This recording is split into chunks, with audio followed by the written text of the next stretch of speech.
Hello friends, Ashkonda here and you're listening to Honey and Home. Been on a short vacation last weekend. Guys, that was amazing. I also gonna make a short video about the place where I've been, so stay tuned for a new video maybe in a couple of weeks. And today let's cover some of the interesting news topic that happened in the past couple of weeks. How enticing it is to know that there is life, extraterrestrial life, exists somewhere else, Not only our planet is this boring piece of stone, we can call it this way, where certain life, as we trying to interpret it exists. So basically a couple of weeks ago, there's been the first potential evidences that life on Venus also exists. We all have been talking about Mars and how it's probably the most suitable planet in the whole solar system where the potential of life to be present or that it was there is the highest. And yet, if not the only planet in the whole system where the life besides Earth can actually be, not counting the other cosmic bodies, right? So the Venus, right? Venus, the second planet from Sun, right?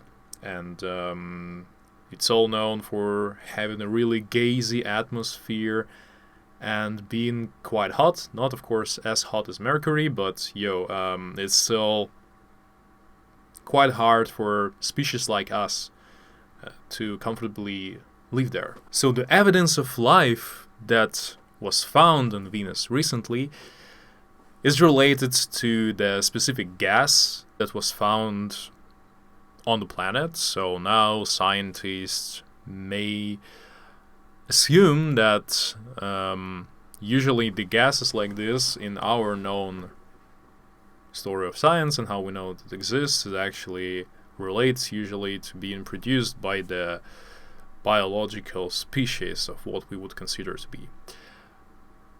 So that is why there is some excitement yet uncertainty, because even though the gas was sort of detected, it's so early to say that there is something further beyond this evidence, possible evidence. That is why it could be that more space missions would also go to Venus and not only to Mars. Anyhow, so, there has been a lot of movement already further than from our solar system, and yet we keep on discovering some new things, which is really excited, and I hope that soon enough we'll hear some more news about the Venus, and maybe, who knows, maybe Venus wouldn't be that bad after all, and some life could exist there. Alright, now let's move to the news about everyone's favorite app, TikTok. Okay, so you remember this whole backlash between Trump administration and the ByteDance and TikTok operations in the United States. There was all this talking about imposing the ban, and then they didn't really have much time, maybe about a month, to figure it out, the partnership with potential American company, but it's still up in the air. So the ban deadline was on 15th of September, and then it already passed due, and everybody was so sure that Microsoft would go on to close the deal soon enough with the TikTok US. But then as it happened, it seemed like the Oracle, who was like the one of the second companies mentioned besides Microsoft to actually have that deal with TikTok, actually getting the contract and the partnership status. It was super weird the way the Oracle actually won this rally for owning the TikTok or being the partner in TikTok, and actually, exactly, they not gonna own it. So the partnership status basically supposed to give guarantees to the United States that Oracle is controlling the security of TikTok using the data from the users and making sure that it's not going anywhere, and Oracle will be more like a technical partner who will be providing the servers and the infrastructure and making sure that everything is secure. As it goes, a lot of people already connected that to Trump being a great friend with the CEO of Oracle, And at the end of the day, the partnership with Oracle definitely doesn't look like something that will actually prevent the security threat, especially knowing that Oracle, first of all, is not really the most suitable company for that, and second of all, they don't really have a great track of being security proof. So if the security was the real concern of the United States, Microsoft would have been a better partner, as they would actually go deep inside of the TikTok system, trying to rewrite the code and remove any malware gateways that were taking the data and sending them to China government. So Oracle is not actually going to do that. They really the infrastructure partner. How big of a guarantee is that everything is going to be safe? It doesn't seem like much. And at the end of the day, TikTok was making this, started a lawsuit against the Trump administration, but in the middle of it, Trump was also sort of started to back the TikTok operations, especially after they planned to increase the amount of employees in the United States, almost to make it like 10 times. So maybe TikTok and ByteDance will fully move to the United States, making so much new working places, just like Trump promised. And it's all happening right in front of the elections. So it feels like a lot of pressure on the TikTok and China was made sort of artificially, which I think it's not a big surprise, I would say, as everybody is trying to follow their economical interests. But hey, at the end of the day, it looks like TikTok is gonna stay here, so I think that's what really matters for the consumer at the end of the day. And yeah, so guys, you can chill and check out all the new videos about all your favorite curators. Now, let's move to not so happy news. You probably have heard it's been the bunch of huge ransomware attacks going on recently, and there's been I think a couple of years ago, there's been the virus Piotr or something like this that was blocking all the governmental institutional computers. And same goes not only to just administrative machines, but also for schools, universities, hospitals even. And the problem is that all of them are still using the old software. So like if you have seen that ATMs are still using like the Windows XP, and I think Windows XP still stays the most widespread operation system that is being used in a lot of things. Like all the more or like the professional equipment in terms of the diagnostic equipment that was made years ago, and of course people don't plan to replace it straight away, and all of the coding for that was used in just the old system and wasn't really adopted further, and a lot of things being bought for multiple years or even decades sometimes, unfortunately. And one of the hospitals in Germany fall under such a ransomware attack, and one person died because of that. So there was a woman in a German hospital who needed help while the hospital got under a ransomware attack. And the hackers targeted not the hospital but the university that was almost on the same street but on the opposite side of it. That is why immediately when they heard they attacked hospital instead of university, then they decided to, of course, stop the attack, but it was already too late. So yeah, and the police investigating the thing may even consider it to be a homicide and not the accident if the allegations against the hackers would fall through and that they actually attacked the hospital intentionally. Yeah, unfortunately, it looks like this is something we'll need to live with, and it's kind of just only now getting to me that within the past few years we are more and more concerned about the cybersecurity, and especially seeing that hospitals or banks or a lot of powerful players in the game still using the outdated versions, which can be easily attacked in the cyber way, of course. That doesn't really ease the concerns that you may have whenever you trying to get a service from one of the places, one of those institutions. At the end of the day, I think this is all, of course, we're quite early in the game, and I think the internet became a huge part of our everyday life maybe in the last 20 years, right? So like this millennium. So I hope that the cybersecurity is already there, like the role of people learning that, studying that in universities.